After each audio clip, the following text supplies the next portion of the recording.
My mom would be at all my sporting events. Let's say I was playing football, okay?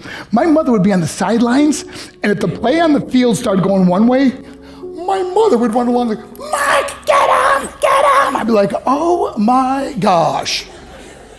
I'd get in the huddle with the other guys. They go, Mark, is that your mother? I go, no, I never saw her before in my life. See, the greatest gift my mother ever gave me, she believed in me. I have overdosed on drugs on 3 occasions where I should have been dead. But I believe I was kept here for a reason. You show me your friends, I will show you your future. How do I know this? I hung out with losers, and I became the biggest loser of them all because I gave up everything I dreamt about as a little boy because of who I chose to surround myself with. My friends would drive me home at 2, 3, 4 in the morning. We'd be drunk and high, laughing in the car. We'd pull up in front of my house in New York. They go, Mark, the light's on. I go, oh man, my mother's up.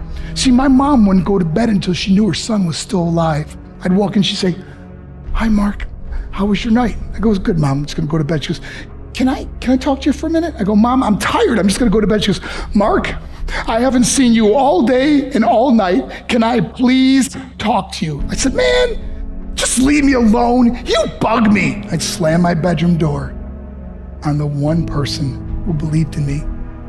I was on a worldwide tour and we were wrestling overseas in Japan. After my wrestling match, I went upstairs in my hotel room and I fell asleep. There was a knock at my door at 3 o'clock in the morning. I got out of bed and I looked through the safety window and I could see it was a Japanese promoter. So I opened the door and he said, Mark, you need to call home. There's been an emergency. I went and got on the hotel room phone. I called back to the United States. I said, hey, what's going on? They said, Mark, I don't know how to tell you this. I said, just tell me what happened. All of a sudden they started crying. They go, Mark, I can't tell you. I said, just say it. They said, Mark, your mother died. I just threw the phone down. I ran out of my hotel room. I took the elevator to the lobby, and when the doors opened up, I just ran out into the street. I mean, there was no cars, there was no people. It's 3 o'clock in the morning. And I walked down the middle of a street in Hiroshima, Japan, and I remember looking up and just saying, Mom, I am so sorry. I flew home for her funeral, and I was so nervous to walk up to her casket, so I just stood way in the back. And I kept looking from a distance, and I kept thinking to myself, Mom, please wake up. Please get up.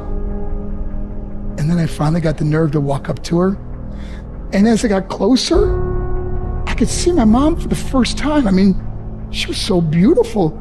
She was dressed in white. I mean, she looked like an angel.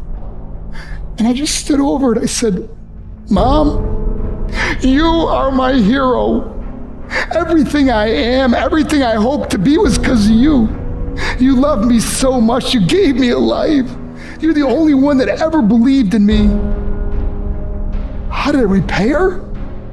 By getting drunk, by getting high, by getting stupid, by hanging out with losers? For what? All she ever wanted to do was talk to me. I wish I could talk to you now, Mom. I wish you could see what I'm doing.